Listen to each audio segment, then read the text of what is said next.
You want the moon? Just say the word and I'll throw a lasso around it and pull it down. Look at the stars. The great kings of the past look down on us from those stars. So whenever you feel alone, just remember that those kings will always be there to guide you. I don't think it is very useful to speculate on what God might or might not be able to do. Rather, we should examine what he actually does with the universe we live in. We are all explorers, driven to know what's over the horizon. The most profound discoveries are not necessarily beyond that next star. They're within us, woven into the threads that bind us.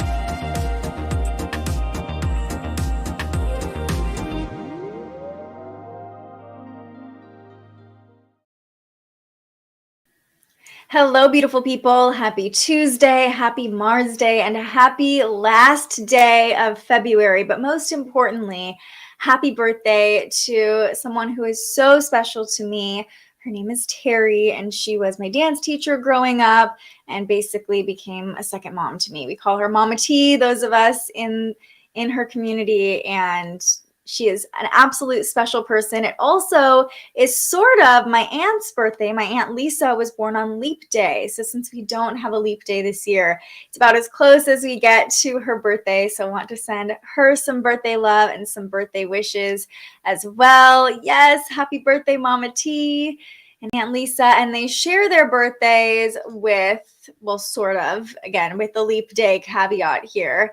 Allie Larder is a Pisces. Gilbert Gottfried is a Pisces. Jason Aldean, Bernadette Peters. This actually just tracks. You know, she has the same vibe as Terry, Bernadette Peters, to be honest with you.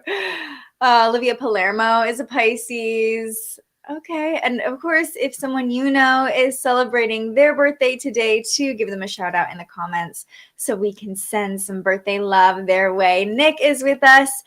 Terry, a different Terry, you made it. We're so happy you're here. And of course, our friend Corby wishing us all a happy Tuesday. So let's get into it. Let's get a check on the current energy right now. The sun is in Pisces.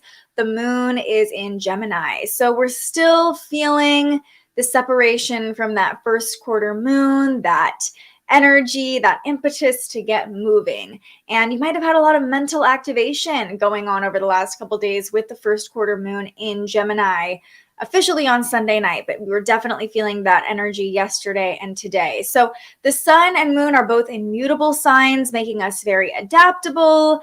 And yes, there might be a little bit of overstimulation or anxiety coming up because Gemini is very stimulating and Pisces is very sensitive. But in general, this is a great time to use any excess energy or any sort of anxiety. Honestly, can be a little bit motivating. Like, oh, I'm uncomfortable. I need to move out of this space, right? So definitely feeling that movement from the first quarter moon in Gemini. Hi, Diane. So the moon will move into Cancer tonight, and we'll get into that in a moment. But let's first go into the transits the first quarter moon in Gemini is making. So first thing this morning, when I tell you that the moon takes us on a little bit of an emotional roller coaster today, you'll understand why. There could be some moments of intensity, as we'll get to, but it kind of feels like this high point midday, then we kind of come back down. So just want to preface where we're going and what's going on. So we woke up under a square between the moon and Neptune. This was 7 a.m. Pacific time. And you can see the moon in Gemini squaring Neptune in Pisces, separating from that square, but still sort of feeling it right now. This is where that overstimulation, anxiety, confusion, even sleepiness might have come into play. I know this morning I was extra sleepy, but you might have felt a little bit just like your head was in a fog this morning.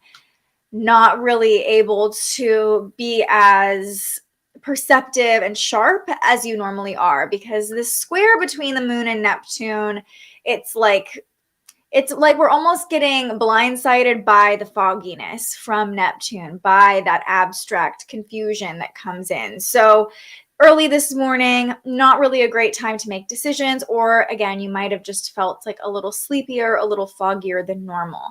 But as you'll see, as the day goes on, things get much clearer.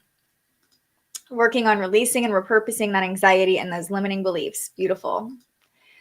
I've been nervous. Yeah, Gemini, Pisces energy is just that, like, the moon in Gemini feels very flighty. It's like craving stimulation, but also not too much stimulation, right?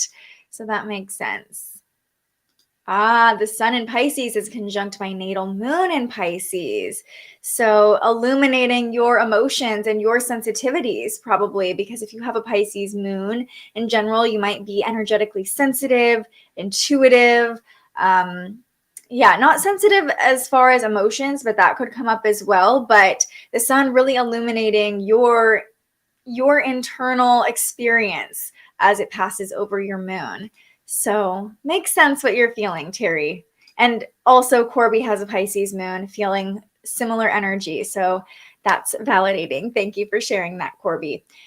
So yeah, first thing this morning, a little foggy, a little sleepy. I want to point out, because I just saw this pop up and this plays into Neptune. We're easily deceived or confused when the moon squares Neptune, or really any planet squares Neptune. Deception and confusion are possible. So being a little more careful, a little bit more protective of our energy this morning.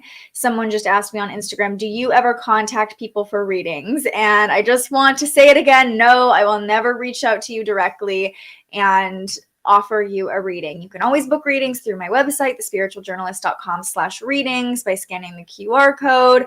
If it's not being booked through my website, it's not me, unless you and I have like a personal relationship and we've met in person and we've had like a lot of dialogue over Instagram already. I will never just randomly cold call, DM you, reach out to you for a reading. So just want to answer that question, especially on a day when we're easily deceived or confused. Don't be deceived or confused by the scammers. They keep popping up.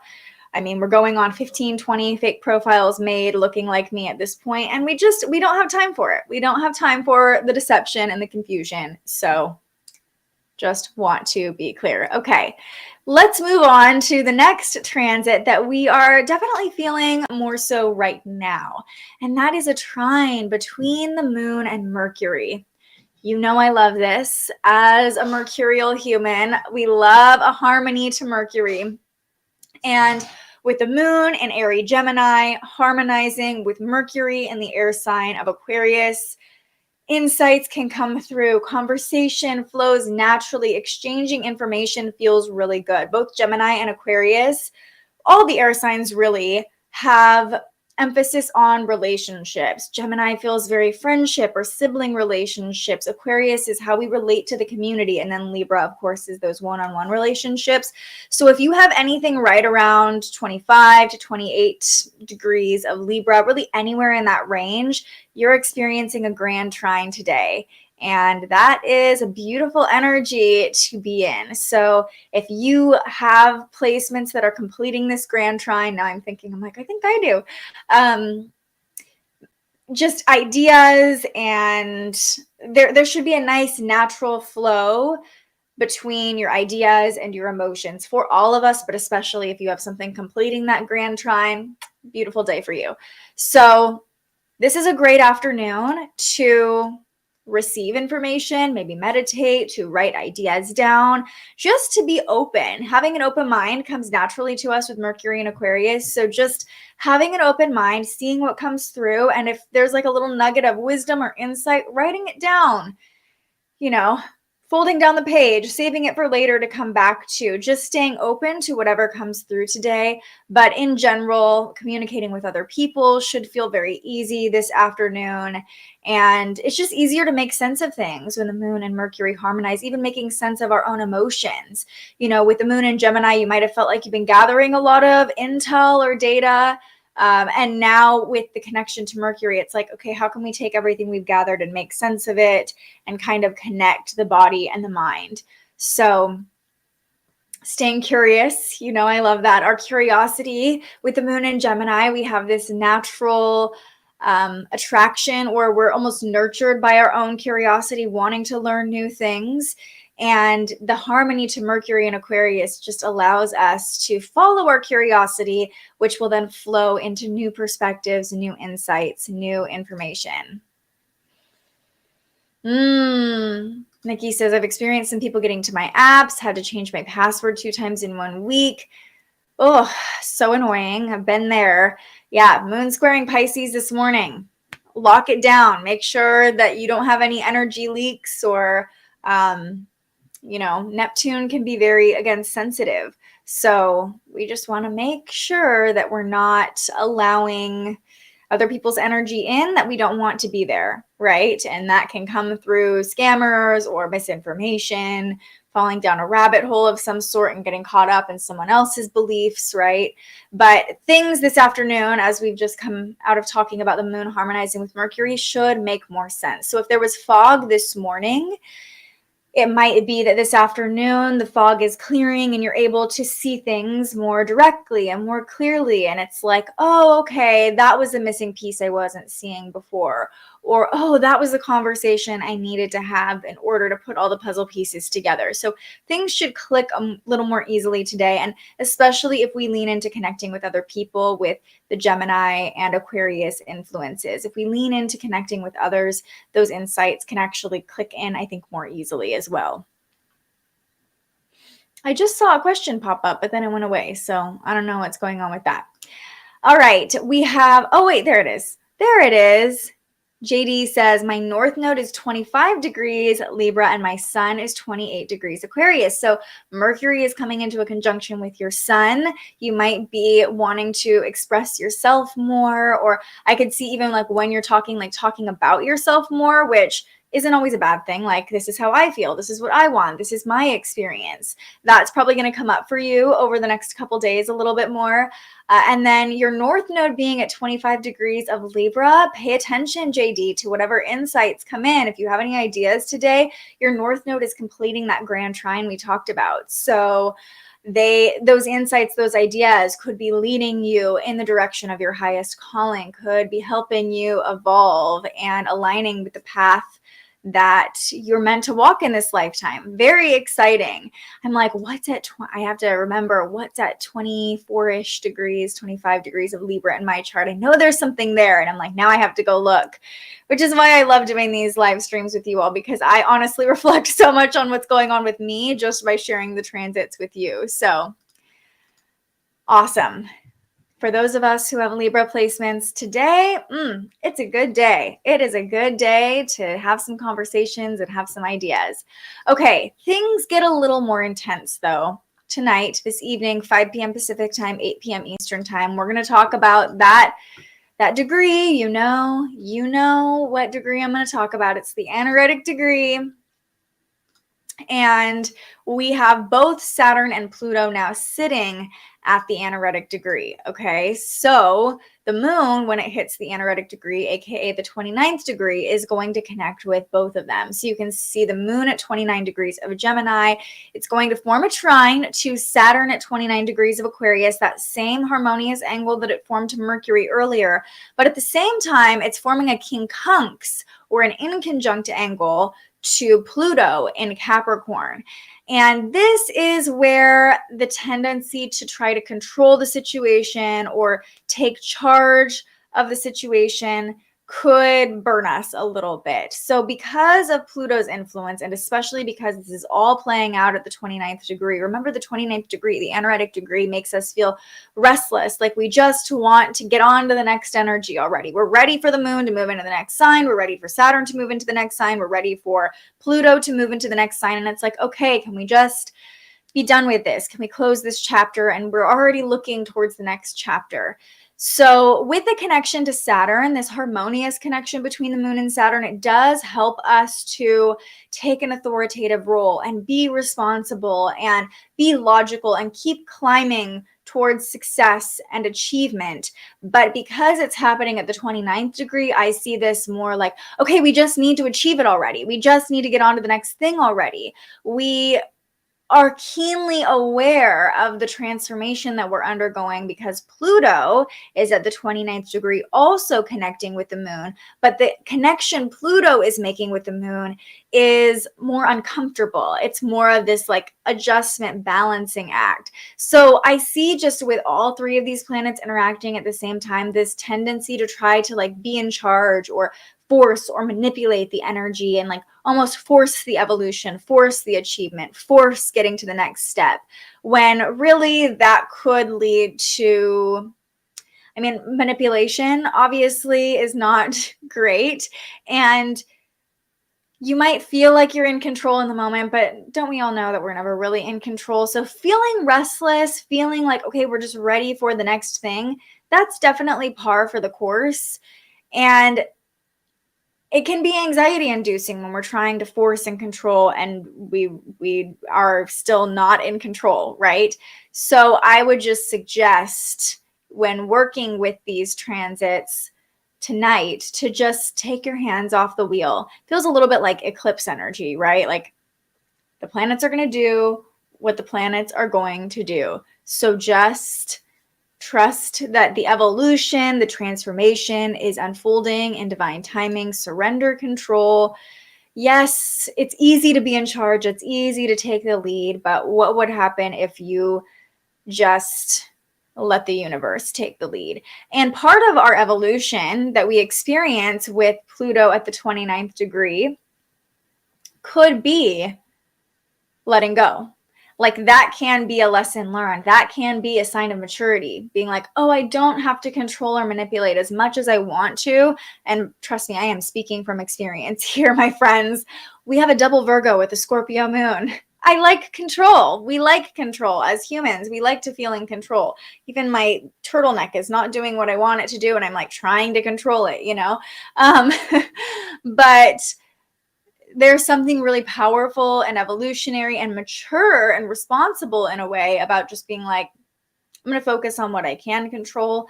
And the more I feel out of control and the more I try to control something, the more helpless I feel. So what can I do to just come back to my own authority, come back to my own self and be like, okay, how can I hold me in the midst of transformation and just let everything happen around me and release what I can't control? That is a sign of maturity, if you ask me.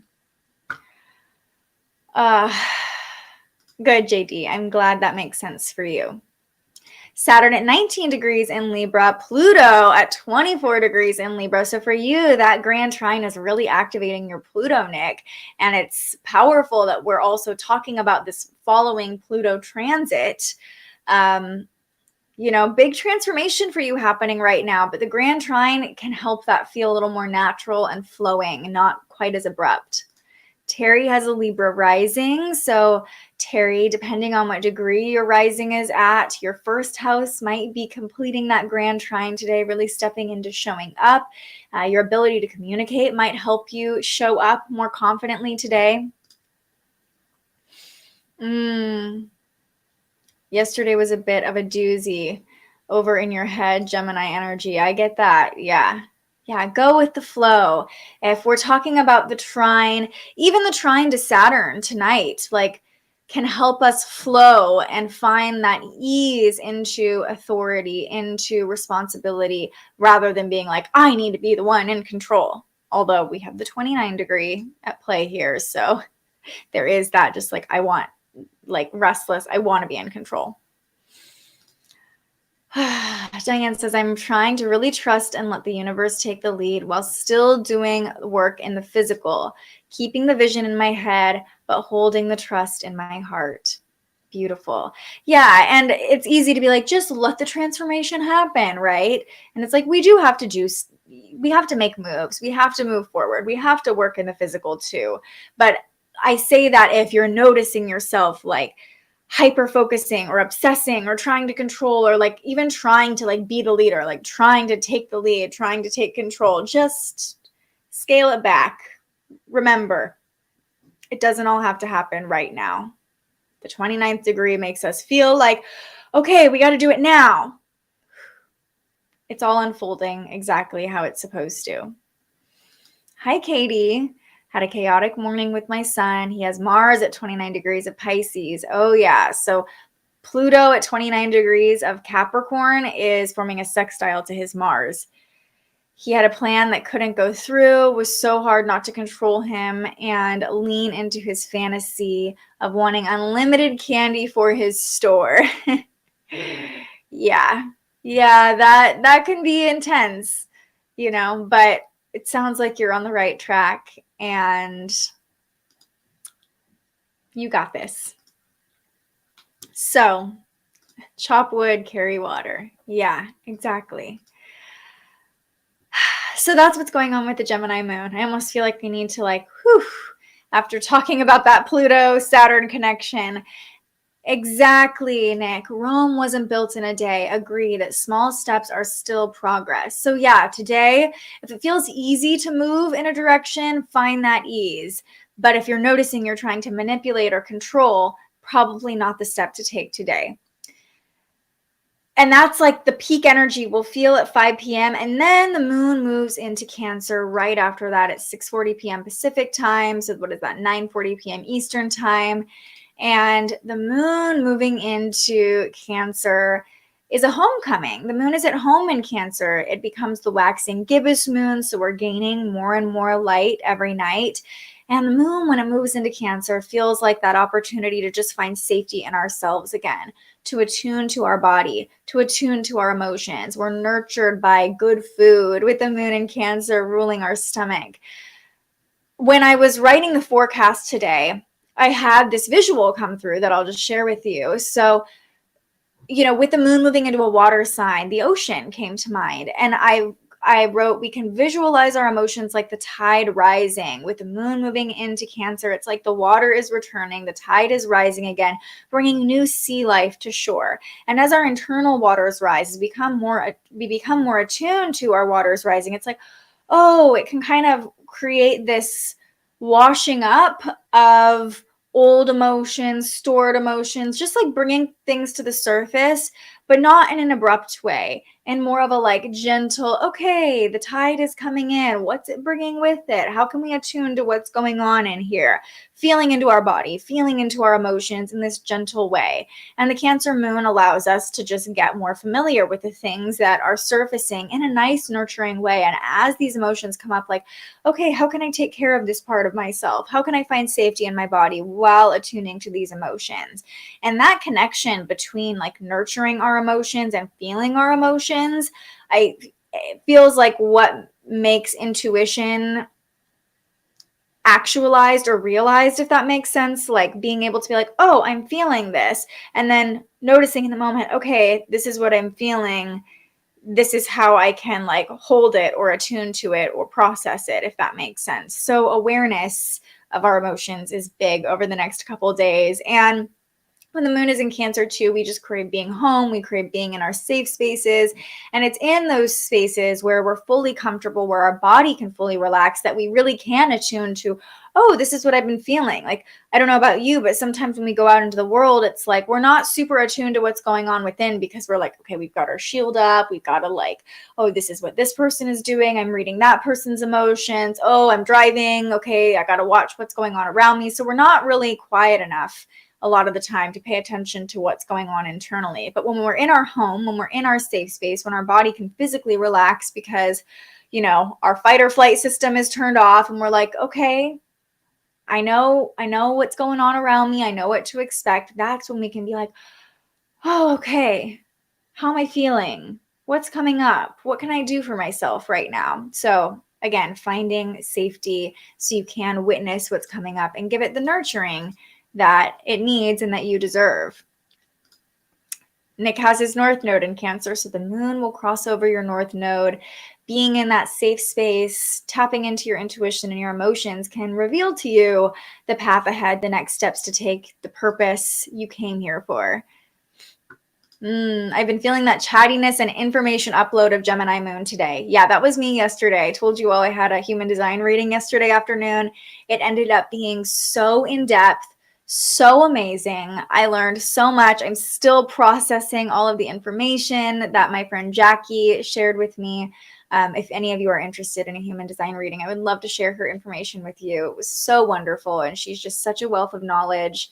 One of several friends I have who are so wise when it comes to human design. And yeah, I've been feeling that too. But in the same breath, like Katie says, I'm looking forward to the Cancer moon.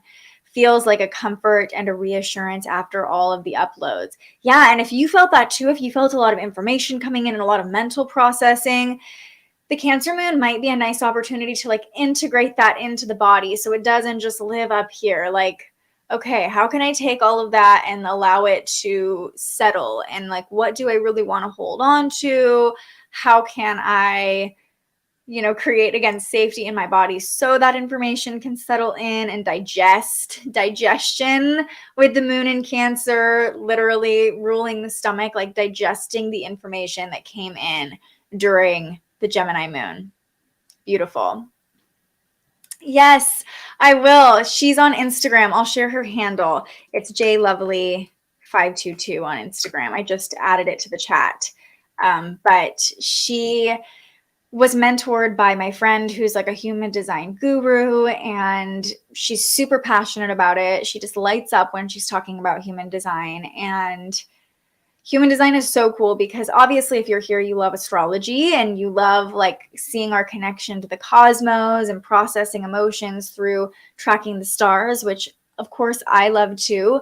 But human design adds in the element of the body, and it takes like ancient Chinese wisdom and astrology and the Chinese calendar and the chakras and neurobiology, and it combines all of these things. So it's very much like half science, half mysticism, all interwoven. And what I noticed during my reading was a lot of the things that she was saying really related back to my astrology chart too, because human design uses the astrology chart. So anyway, I won't get deep into that, but there's a view of human design where you can literally see where the transits were and how they show up in different parts of your body, like the spleen or the heart or the solar plexus. So cool. But yeah, I definitely give her a follow and connect with her if you're looking for a human design reading. So Cancer moon, an opportunity to digest the mental activation that happened during the Gemini moon over the past couple days. It really is so cool. And just like astrology, you can get so deep into human design. Like if you thought astrology had a lot of planets and information to unpack, human design is that times 10 at least, but it's pretty awesome.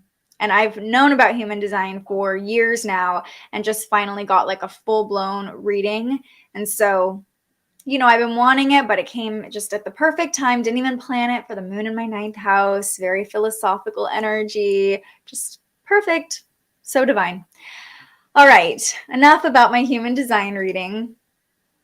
I just realized the moon just passed over my Chiron this morning. I felt like this morning was more about me seeing wounding in others that resembled the lengthy wounding in myself, and feeling some letdown for not being able to heal them. Remember, though, it's not our responsibility to heal other people as much as we may want to, but becoming emotionally aware of your own healing and the healing of others, that makes sense with the moon passing over your Chiron. But remember, it's each of our own responsibilities to heal ourselves. All we can do for other people is show up as the best versions of ourselves, spread light, show people what's working for us, and hopefully inspire them to try the same things for themselves. Maybe give them information, depending on the relationship, offer support, but we can't make the choice to heal for anyone else. But I love that you have such a kind heart, Diane. Okay, today's affirmation, actually inspired by my human design reading, I flow with my emotional wave, because today's moon transits do kind of have that like confusion to clarity, to manipulation and control and responsibility, to the relaxation of the Cancer moon. Flowing with wherever you are emotionally at this moment, at any moment. And the reason I use the term emotional wave is because I am an emotional manifesting generator in human design, and it's literally part of my design to ride my emotional wave. So that's where the language came from. But it felt like today was a day we're all riding a little bit of an emotional wave, and we could all just remember that wherever you're at in the wave, if you're at the peak of the wave, if you're high anxiety or just feeling great with the moon harmonizing with Mercury this afternoon, or if you're on the lower part of your wave struggling, that's okay too. That's the beauty of waves. They keep coming. They keep hitting the shore. Yeah, Katie says it's so hard to let go of wanting to heal others, but we have to give them that opportunity to empower themselves. Exactly. My Chiron is in Cancer, so that conjunction with the moon is coming up for me. Beautiful that Diane brought that to your attention before you go through the same transit. So now you're like, okay, I have that perspective before going into it.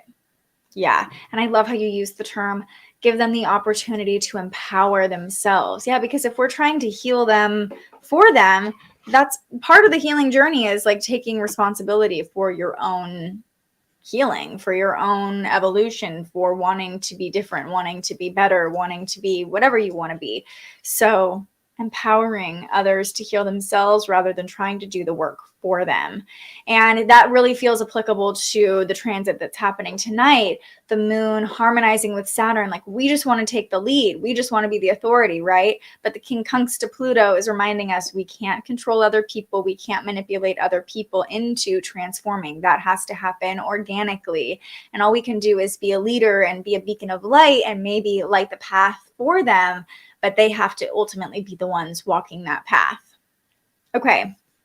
Love that this came up. We're going to finish up with the card pull from this new deck. I've only pulled from it once with you all before. It's called Spirit Allies. And we'll see what message wants to come through. So as I shuffle, this is your opportunity to ask any final questions, share any wisdom you have. I can see, Katie, that would be a very nurturing placement for it. It's important to remember to give them the tools to heal and let them do the healing. Yes. Teach, what is it? Give a man a fish, he'll eat for a day. Teach a man to fish, he'll eat for life, right? So remembering, when we try, and honestly, if you try to heal people for them, it's just not as potent as if they want to do the work themselves. Trusting in the divine unfolding of everything. Maybe that's why Saturn entering Pisces is so important for maturing. I could see that Pisces is the last sign of the zodiac. There's a lot of wisdom with Saturn and Pisces.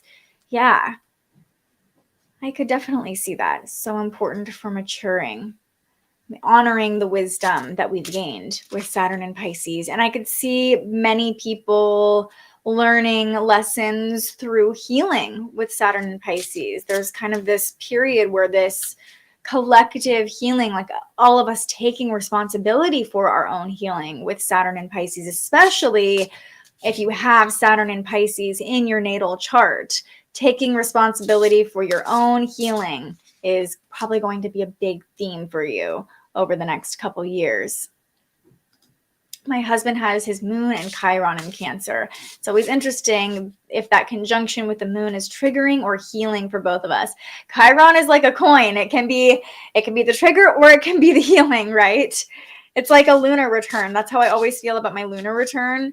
Maybe it's because my moon is at 0 degrees. It's either like, yes, I'm feeling so great, or it's like, oh God, I'm feeling all the things during my lunar return. Yeah. Okay. Let's take one nice, deep, collective breath all together, and we'll hold it at the top as we release, sending energy into the cards, asking the universe, what do we need to know? Here we go. Breathing in from the root to the crown.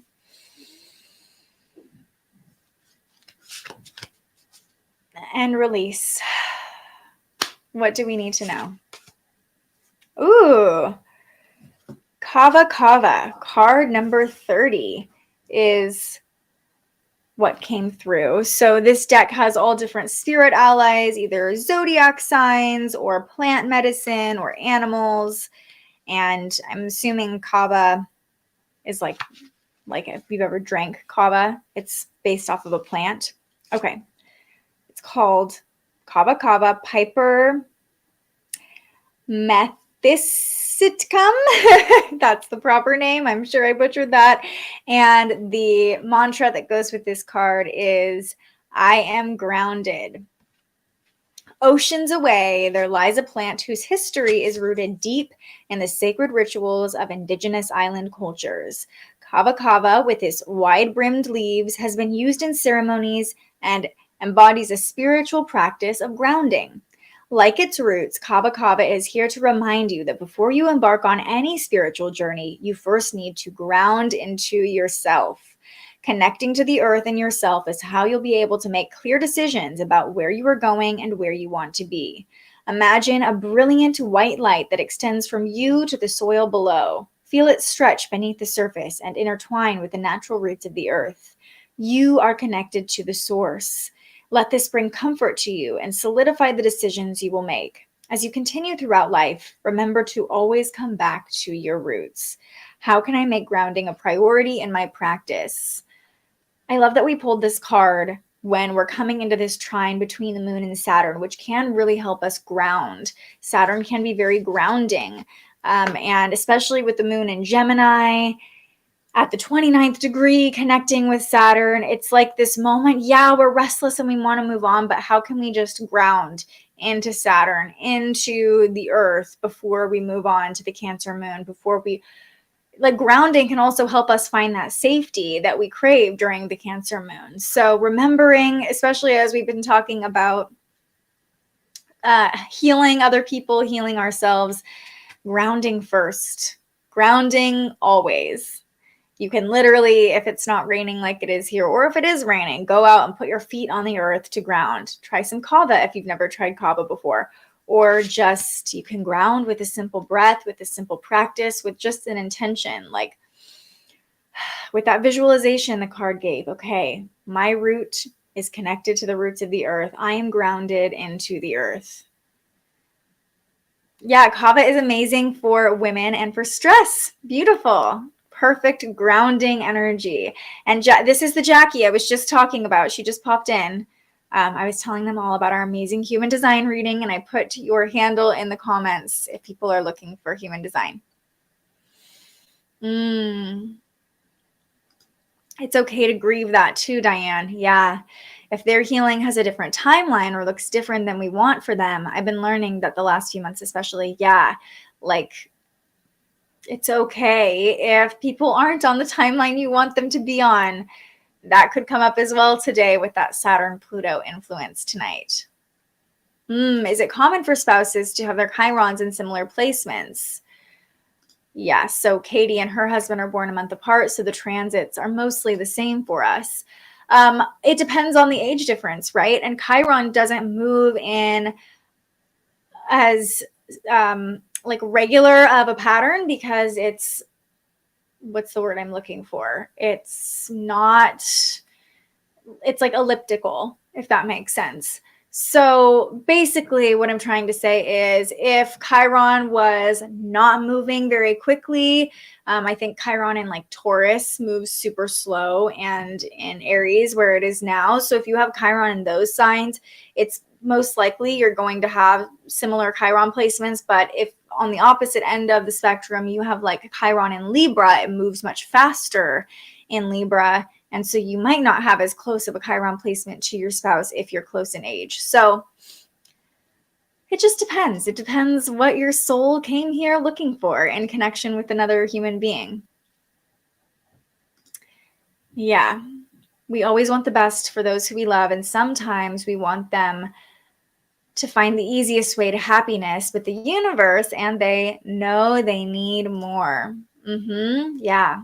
Their soul knows what they need. Even if they're not willing to acknowledge it, their soul knows. Yes. Perfect. Focusing on grounding, wearing carnelian and garnet today to ground. That message was meant for you, Jackie. Yeah, let go of old, useless timelines. Ground into the present so you can move into the future with that grounded, calm energy. Yes, grounding with the Gemini moon, easy to get lost in our head during this transit. Yes, yes, yes. I'm so excited for people to book human design readings with you. I'm still processing all of the juicy information Jackie gave me. My Chiron is at 28 degrees Gemini. Yeah, so both. Oh, and Nate's Chiron is on your ascendant. Wow, powerful. So powerful. Oh, smoking kava. I've never heard of smoking kava. I've only heard of drinking it. That's interesting. We're a year and 13 days apart. Wondered if there's a pattern like people choose partners by wounding. I mean, I'm sure that's a pattern for some people, and also like psychologically, you know, it's a theory that basically like we choose people who are going to activate the same wounding we experienced as children, so we can try to heal that wounding, because subconsciously we're always trying to heal our wounding, so we're attracted to people who are going to bring up that wounding so we can heal it. But actually, even like just coming back to human design and coming back to astrology, like think about an opposition in astrology. We're attracted to someone with the opposite energy as us. Opposites attract. Biologically, we tend to be drawn to people who have genes that are that we don't have, right? Because our bodies, our DNA, our souls, whatever level you want to look at this on, are looking to complete ourselves. So, you know, this is a whole rabbit hole we could go down, but often when you are connecting with someone who has an opposite energy as you, or something you don't have, that can be really triggering, because you know you don't have that on a conscious or subconscious level. And it's like, well, you know, it can be completing or it can be triggering, kind of like an opposition in astrology. So yes, yes. Short answer, yes. Is it because of Chiron? Not 100%, but definitely plays a role. Oh my gosh, I just shared a new post about how timing and surrendering to the flow of timing in the now makes us extra magnetic to that which is meant for us. Thank you, love. Yeah, and that grounding can also be like grounding into the now moment, especially coming into tonight's transit. I just want to remind us one more time, we have the moon at 29 degrees connecting with Saturn and Pluto at 29 degrees, making us feel like we don't want to be in the now. We want to be in the next moment. We want to control, we want to manipulate to move on already. But grounding into the now, being in the present, that's where the magic is. That's where the magic is. Don't be sorry. It's just, I could go on and on forever about, you know, everything. So trying to like keep it concise, but if you're not already and you're interested in like relationship dynamics and wounding, I would follow the holistic psychologist. She's amazing. And she recently, especially right around Valentine's Day, put out a lot of posts about like romantic relationships and how we're drawn to people who play out scenarios that force us to deal with our wounding a lot of the time. Alyssa coming in with the inner animal perspective, which I always love too. Our inner animals are also drawn to cortisol as a replacer for serotonin when it's in short supply. We become addicted to stress, thereby bad connections. Yeah, so like a literal biological example of this. Like, you know, we want that rush. We want that feeling, regardless of if it's coming from a good place or a bad place. And so sometimes we end up in situations where we know there's going to be the drama. There's going to be the cortisol spikes and the stress, and, you know, take us on a ride. Feel free to go on and on and on. Well, my voice would not love me for that. But I appreciate you all. I'm so grateful that you keep coming back and having these conversations with me, and that you all have such open minds and we can chat about all the things from the human body to mystical stuff. It just makes me so happy to know there are so many people in the world who have similar interests as me. Yeah, I've been really feeling more into, Alyssa gave me a tarot reading a couple months ago now, and I think even before that, I heard her use the term inner animal, and I was like, that is powerful. Like, I've never heard anybody talk about our inner animal. Of course, she has an Aries moon, so perfect spokesperson for the inner animal, right? Yeah. Can I speak on Venus conjunct Jupiter? You can see them after sunset in the west sky. Yeah, tonight would be a great night to go see that conjunction between Venus and Jupiter. The conjunction will be exact tomorrow. Let me pull up exactly what time for you all. Tomorrow at about, what is that? 9:30 p.m. Pacific time. So tomorrow night, we should be able to see Venus and Jupiter actually conjunct in the night sky. Now, what does this mean? We're going to dive more into this tomorrow, but because you asked, I'll give you a little preview. Venus is love, money, and beauty. Venus is all the things we want, right? And Jupiter is abundant. It's that magnifying glass. It's excess. It's overflow. So in general, I love this transit. It's like the two benefic planets meeting up, and good vibes come from Venus conjunct Jupiter. Good luck in love, money, and beauty can come.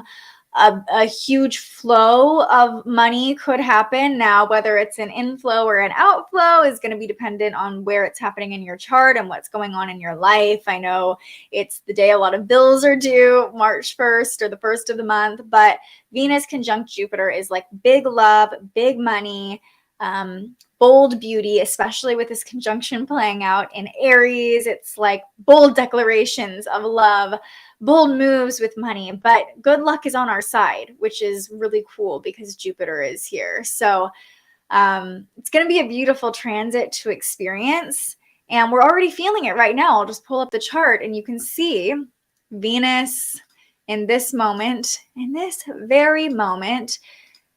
Venus is at 10 degrees, Jupiter is at 11 degrees. So for all intents and purposes, they're already conjunct. We're already feeling the energy of Venus and Jupiter together. So if you're not already feeling the love, share the love. Jupiter is a generous energy. Share the love with Venus conjunct Jupiter and notice how it comes back to you tenfold. This is a powerful transit for manifestation and attracting what we want into our lives. So I know many of us reserve spell work or ritual work for like new moons or full moons, but the Venus-Jupiter conjunction could be a powerful time to cast a money spell, to cast a love spell, and just to kind of speak out into the universe what you want to call back to you, because Aries is that external energy with the Venus-Jupiter conjunction in Aries. Like, put it out there, go for it. And luck is on our side. So we'll chat about this a little more tomorrow, but I couldn't resist answering that question.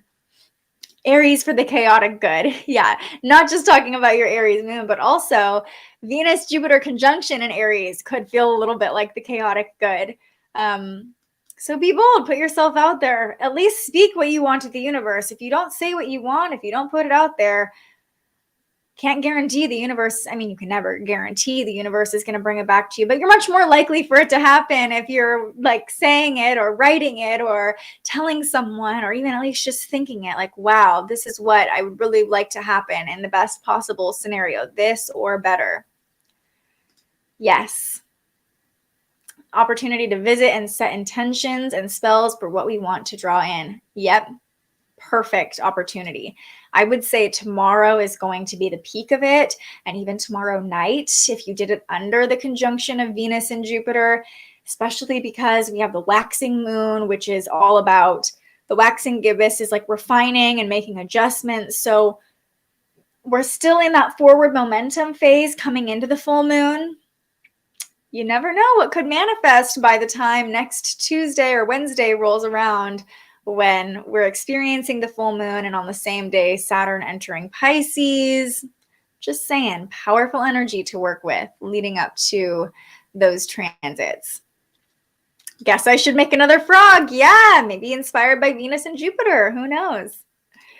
Yes, yes, yes.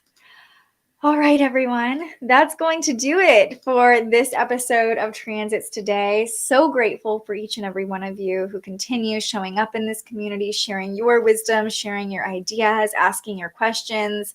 You are magic, and I'm just so blessed to have you in this community. And if you're new here, welcome. We're so excited to have you. I hope you feel like you can ask your questions and share your insights too. This is a co-creation at its best, and we're just so excited to have you here. So like the video, subscribe to the channel if you haven't already. Keep these videos coming out for free to you every weekday. And I will be back tomorrow to really tap into that Venus-Jupiter conjunction. Now I'm getting very excited about it, just touching on it with you all just now. So tomorrow is going to be a really great day to chat about the transits.